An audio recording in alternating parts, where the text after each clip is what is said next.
हे hello everyone guys, आज हम लोग नया वीडियो चालू कर रहे हैं। नया लेक्चर की बात करेंगे टीडीएस एंड टीसीएस। ये आपने ऑलरेडी पढ़ रखा है, हम लोग सिर्फ इसका रिवीजन देखने वाले हैं। मेरे को सिर्फ इतना सा आंसर करो, टीडीएस एंड टीसीएस सबसे फर्स्ट टाइम पे आपने किधर पढ़ा था? यस, आपने पढ़ा था इनकम टैक्स के अंदर एसवाई बैप में। उसमें टीडीएस का मतलब क्या था? मुझे सिर्फ इतना आंसर करो। सर, टीडीएस का मतलब ना, एक पर्सन जब दूसरे पर्सन को पेमेंट करता है ना, तो उसका कुछ पैसा टैक्स के नाम पर, एडवांस टैक्स के नाम पर काट लेता है और गवर्नमेंट को जमा करता है। सेम हियर गाइस, टीडीएस का मतलब यहाँ पर भी कुछ चेंजेस नहीं है। यहाँ पर भी जब एक पर्सन दूसरे पर्सन को पेमेंट करेगा तो उसके पेमेंट के टाइम पर थोड़ा सा पैसा डिडक्ट कर देगा, जिसे नाम देगा टीडीएस। चलो देखते हैं हम लोग। ये रहा सप्लायर। सप्लायर जब कोई भी गुड्स या सर्विसेज किसको देता है? रिसिपिएंट को। तो रिसिपिएंट क्या करेगा? उसका पेमेंट करेगा। जब रिसिपिएंट पेमेंट करेगा ना, तो रिसिपिएंट सप्लायर को पेमेंट करते वक्त कुछ पैसा टीडीएस के नाम पर डिडक्ट कर लेगा। लेकिन क्या सारे रिसिपिएंट टीडीएस काट सकते हैं क्या? Answer is no. गवर्नमेंट ने बोला सारे रिसिपिएंट टीडीएस नहीं काट पाएंगे। टीडीएस सिर्फ वही लोग काट पाएंगे जो गवर्नमेंट होंगे। गवर्नमेंट मतलब कौन? Central government, state government, local authority, municipal authority, मतलब यही लोग टीडीएस काट सकते हैं अगर ये रिसिपिएंट है। याद रखना, टीडीएस सिर्फ वही रिसिपिएंट काटेंगे जो गवर्नमेंट की अंडरटेकिंग में आते होंगे, जो खुद गवर्नमेंट होंगे, जिनको पार्लियामेंट ने सेटअप किया रहेगा या जिनको जीएसटी काउंसिल ने रिकमेंडेड किया रहेगा, वही लोग टीडीएस काट सकते हैं। तो देखो, टीडीएस कौन कौन से लोग काट सकते हैं? Number 1, department of central government and state government, local authority, government agencies, authority और board setup by an act of parliament और स्टेट लेजिस्लेचर और एस्टैब्लिश बाय एनी गवर्नमेंट जहां पे 51% और मोर पार्टिसिपेशन होगा। सोसाइटी, ऐसे सोसाइटी जिसको सेंट्रल गवर्नमेंट, स्टेट गवर्नमेंट या लोकल अथॉरिटी के रेगुलेशंस एक्ट में बनाया गया हो, या पब्लिक सेक्टर अंडरटेकिंग्स। मतलब सिर्फ ये 6 लोग ही जीएसटी में टीडीएस काट सकते हैं। वापस से बोलो गाइस, ये डेफिनेशन, ये वर्ड्स जो दिया गया है वो इंक्लूसिव नहीं है, वो एग्जॉस्टिव है। मतलब इनके सिवा कोई और कभी भी टीडीएस डिडक्ट नहीं कर पाएगा अभी तक। तो मतलब एक को आंसर करो। मैंने, मतलब सप्लायर मैं हूं, मैंने आपको कोई गुड्स एंड सर्विसेज दी और जब आप मेरे को पेमेंट करोगे तो क्या आप मेरा टीडीएस काट पाओगे? आंसर इज नो, क्योंकि आप रिसिपिएंट तो हो बट आप गवर्नमेंट नहीं हो। रिसिपिएंट वही रिसिपिएंट टीडीएस काट सकता है जो गवर्नमेंट हो या गवर्नमेंट की अंडरटेकिंग में आता हो। आई होप आपको ये पॉइंट समझ गया रहेगा। सेकेंड पॉइंट पे आते हैं। कुछ लोग टीडीएस नहीं काटेंगे, मतलब कुछ केसेस में टीडीएस नहीं कटेगा। You know about that, semester 5 में हम लोग ने रिवर्स चार्ज मैकेनिज्म पढ़ा था। रिवर्स चार्ज मैकेनिज्म में हम लोग ने एक नाम पढ़ा था, गुड्स ट्रांसपोर्ट एजेंसी। गाइस, अगर कोई सप्लायर रिसिपिएंट को गुड्स ट्रांसपोर्ट एजेंसी की सर्विसेज देता है तो उस केसेस में, रिवर्स चार्ज मैकेनिज्म के केसेस में, टैक्स भरने की जिम्मेदारी किसके ऊपर है? रिसिपिएंट के ऊपर। तो यहाँ पर रिसिपिएंट खुद गवर्नमेंट है, तो गवर्नमेंट क्या अपना खुद का टीडीएस काटेगा? Answer is no. तो कुछ जगह पर टीडीएस नहीं कटेंगे। कहाँ पर? जहाँ पर जीटीए की सर्विस दी गई हो। कम ऑन, क्या बोला? जहाँ पर जीटीए की सर्विस दी गई हो, बट जीटीए की सर्विस उस रिसिपिएंट को दी गई हो जिनका नाम यहाँ की लिस्ट में अंडरटेकिंग किया गया है, मतलब A to F में। अगर मैंने जीटीए की सर्विस किसी भी गवर्नमेंट को दी है तो वहां पर टीडीएस डिडक्ट नहीं होगा। इंपॉर्टेंट पॉइंट, मतलब in short, reverse charge mechanism में मतलब आरसीएम के केसेस में टीडीएस डिडक्ट नहीं होगा। लेकिन कौन सा रिसिपिएंट होना चाहिए? गवर्नमेंट। दूसरा, अगर मैं सप्लाई करता हूं between from person A to F के बीच में, मतलब डिपार्टमेंट ऑफ सेंट्रल गवर्नमेंट और स्टेट गवर्नमेंट ने किसी लोकल अथॉरिटी को सर्विस दी, मतलब गवर्नमेंट ने गवर्नमेंट को सर्विस दी, तो उस केसेस में भी टीडीएस नहीं काटा जाएगा। तो देखो, सेकंड पॉइंट में भी वही बोला गया। पहला, जो जीटीए की सर्विस हम किसी रिसिपिएंट को देंगे और वो रिसिपिएंट कोई और नहीं बल्कि 8 से लेकर F की तक की लिस्ट में आना चाहिए। नंबर 2, अगर गवर्नमेंट खुद दूसरे गवर्नमेंट को सर्विस दे रहा है तो उस केसेस में भी टीडीएस नहीं काटा जाएगा। तीसरा, सबसे important point, supplier Maharashtra state का है, प्लेस ऑफ सप्लाई महाराष्ट्र है और रिसिपिएंट भी महाराष्ट्र का है। मेरे को आप आंसर करो, जब आपने प्लेस ऑफ सप्लाई पढ़ा था तो आपको मालूम था supplier and place of supply अगर सेम है मतलब जिस प्लेस पे सप्लायर है और जिस प्लेस पे आप सप्लाई कर रहे हो, अगर वो दोनों प्लेस सेम प्लेस है, क्या बोला मैंने, सेम प्लेस है, तो वहाँ पे आप इंट्रा स्टेट मानकर सेंट्रल गवर्नमेंट और स्टेट गवर्नमेंट की जीएसटी लगाते हो। लेकिन आपने अगर इंटर स्टेट ट्रांजेक्शन किया है तो आप आईजीएसटी चार्ज करते हो। तो फॉर एग्जाम्पल मेरा सप्लायर महाराष्ट्र का है, प्लेस ऑफ सप्लाई महाराष्ट्र का है, और इवन दो रिसिपिएंट भी महाराष्ट्र का है, तो उस केसेस में आप टीडीएस काटोगे। और सेंट्रल आप इंट्रा स्टेट मान के सीजीएसटी एंड एसजीएसटी चार्ज करोगे। लेकिन अगर सप्लायर महाराष्ट्र का है और प्लेस ऑफ सप्लाई आपने यूपी में किया है और रिसिपिएंट भी यूपी में, मतलब प्लेस ऑफ सप्लाई और रिसिपिएंट अगर ये दोनों इंटर स्टेट है, रिपीट कर रहा हूँ, वापस से रिपीट कर रहा हूँ, सप्लायर को साइड में रखो, प्लेस ऑफ सप्लाई और रिसिपिएंट अगर दोनों इंटर स्टेट है तो उस केसेस में टीडीएस कटेगा। लेकिन अगर प्लेस ऑफ सप्लाई और रिसिपिएंट दो अलग डिफरेंट प्लेसेस पे है, रिपीट करो गाइस, दो अलग डिफरेंट प्लेसेस पे है, तो वहां के केसेस में आप टीडीएस नहीं काटोगे। देखो थर्ड एग्जांपल में सप्लायर महाराष्ट्र का है, साइड में रखो, प्लेस ऑफ सप्लाई और रिसिपिएंट दोनों डिफरेंट प्लेसेस पे है, इसके केसेस में टीडीएस नहीं कटेगा। तो मैं आपसे छोटा सा एक क्वेश्चन पूछता हूं, सप्लायर दिल्ली का है, रिसिपिएंट वो भी दिल्ली का है, और प्लेस ऑफ सप्लाई ये भी दिल्ली का है, तो मेरे को आंसर करो, अगर ये दोनों दिल्ली में आते हैं, थोड़ा सा इरेज करता हूं इसको, supplier, place of supply and recipient, supplier आपका दिल्ली में, प्लेस ऑफ सप्लाई भी दिल्ली में और रिसिपिएंट भी दिल्ली में, तो बोलो टीडीएस कटेगा? Answer is yes sir, TDS कटेगा और सीजीएसटी और एसजीएसटी लगेंगे। सप्लायर आपका मुंबई में मतलब महाराष्ट्र में है, प्लेस ऑफ सप्लाई आपका चेन्नई है, रिसिपिएंट भी आपका चेन्नई में, मेरे को बोलो प्लेस ऑफ सप्लाई और रिसिपिएंट सेम है, टीडीएस कटेगा। लेकिन अगर आपका सप्लायर महाराष्ट्र में है बट प्लेस ऑफ सप्लाई आपका यूपी है और रिसिपिएंट चेन्नई में है, तो टीडीएस कटेगा क्या? Answer is no sir, TDS नहीं कटेगा। ऑलरेडी मैंने आपको इसको एक्सप्लेन किया था क्लासरूम में, फिर भी मैं एक बार बोल देता हूँ। अगर देखो सप्लायर महाराष्ट्र का है और प्लेस ऑफ सप्लाई चेन्नई में है, तो देखो ना, सप्लायर और प्लेस ऑफ सप्लाई चेन्नई में, मतलब जो आपको मालूम है जीएसटी डेस्टिनेशन बेस्ड टैक्स है, मतलब डेस्टिनेशन बेस्ड टैक्स है, मतलब जीएसटी का पैसा वही स्टेट को मिलेगा जिस स्टेट में सामान आ रहा है। तो सामान देखो चेन्नई स्टेट में जा रहा है, सामान देखो चेन्नई में जा रहा है। अगर सामान चेन्नई जा रहा है तो उसका पैसा भी कौन कलेक्ट करेगा? चेन्नई गवर्नमेंट। लेकिन रिसिपिएंट यूपी का है, मतलब यूपी में बैठकर रिसिपिएंट जाएगा आईटीसी लेने। मेरे को बोलो आईटीसी कलेक्ट किया, टैक्स कलेक्ट किया है चेन्नई गवर्नमेंट में, तो क्या यूपी गवर्नमेंट उसका आईटीसी देगा क्या? Answer is no. इसलिए recipient and place of supply अगर सेम है तो टीडीएस कटेगा। अगर रिसिपिएंट और प्लेस ऑफ सप्लाई दो डिफरेंट प्लेस पे है तो आईटीसी के लिए केसेस में प्रॉब्लम होता है। तो गवर्नमेंट ने बोला ये झंझटमारी नहीं करने का, सिंपल टर्म में वहां पे टीडीएस मत काटो, याद रहना चाहिए, ये सबसे इंपॉर्टेंट है। अच्छा, टीडीएस का अमाउंट जो आप काटोगे, डिडक्ट करोगे, तो वो कब तक डिपॉजिट करना है? तो गवर्नमेंट ने बोला अगले महीने की 10 तारीख तक आपको टीडीएस का पैसा गवर्नमेंट को डिपॉजिट कर देना है। रिपीट कर रहा हूँ, टीडीएस का अमाउंट आपने जो भी डिडक्ट किया है वो कब तक आपको जमा करना है? आने वाले 10 तारीख तक। अच्छा, टीडीएस जब आप काटते हो तो आपको टीडीएस सर्टिफिकेट मिलता है, मतलब टीडीएस काटने वाला टीडीएस काटने वाले का टीडीएस सर्टिफिकेट देता है। मतलब अगर मैंने किसी का टीडीएस काटा है तो मैं सामने वाले को क्या दूंगा? TDS certificate. गवर्नमेंट बोलता है ये टीडीएस सर्टिफिकेट कौन देगा? डिडक्टी देगा, मतलब सप्लायर देगा। सॉरी, डिडक्टी को मिलेगा, मतलब सप्लायर को मिलेगा। बोलता है कितने दिनों में मिल जाएगा? With in 5 days. With in 5 days कहाँ से? जहाँ से पेमेंट हुआ है गवर्नमेंट को। वापस से बोल रहा हूँ, टीडीएस का सर्टिफिकेट कौन देगा? तो पहली बात सर, टीडीएस का सर्टिफिकेट रेसिपिएंट देगा, मतलब डिडक्टर देगा। और टीडीएस का सर्टिफिकेट किसको मिलेगा? तो सर सप्लायर को मिलेगा, मतलब डिडक्टी को मिलेगा। अदरवाइज अगर उन्होंने 5 दिन में उनका टीडीएस सर्टिफिकेट नहीं दिया तो आपके ऊपर लेट फीस चार्ज किया जाएगा। क्या लेट फीस होगा? 100 रुपीज पर डे और maximum subject to the certain condition 5000।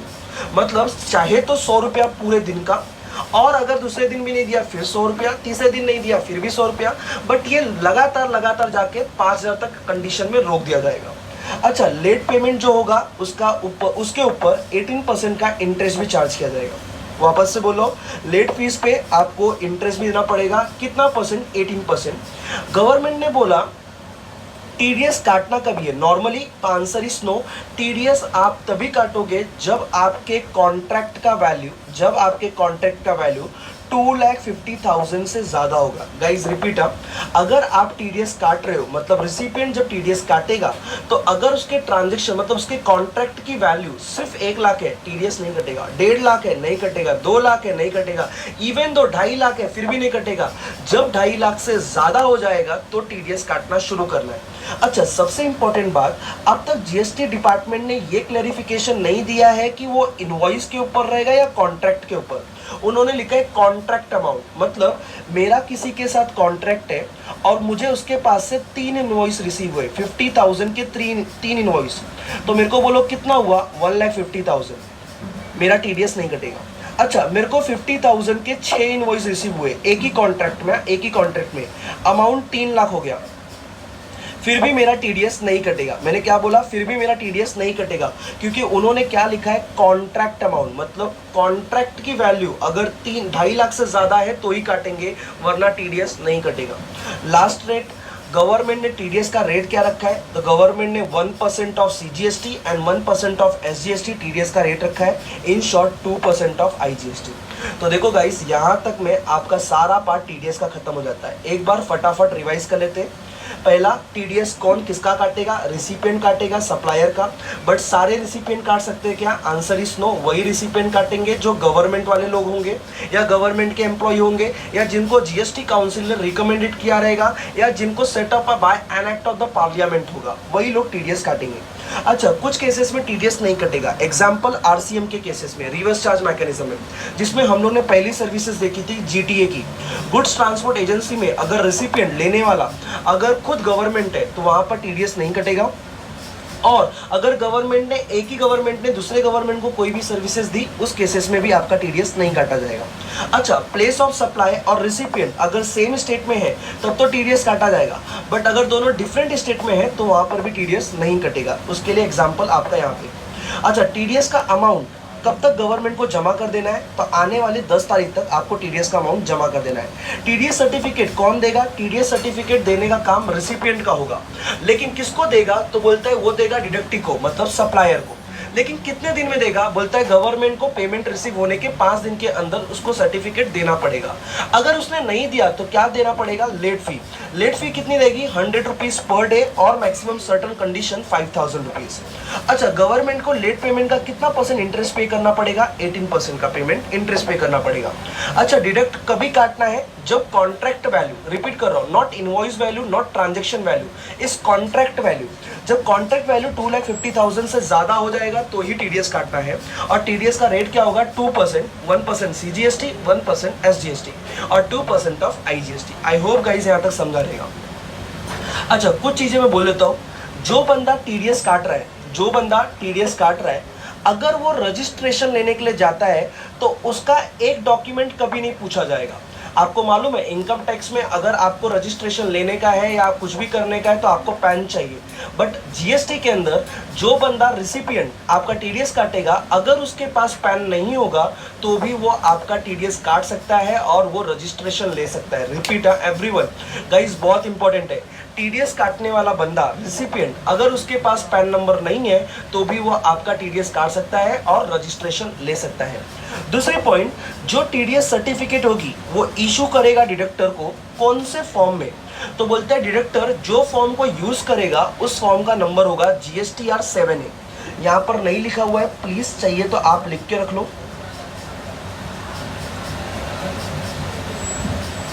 यहां पे नहीं लिखा हुआ है, प्लीज आप चाहिए तो लिख के रख लो।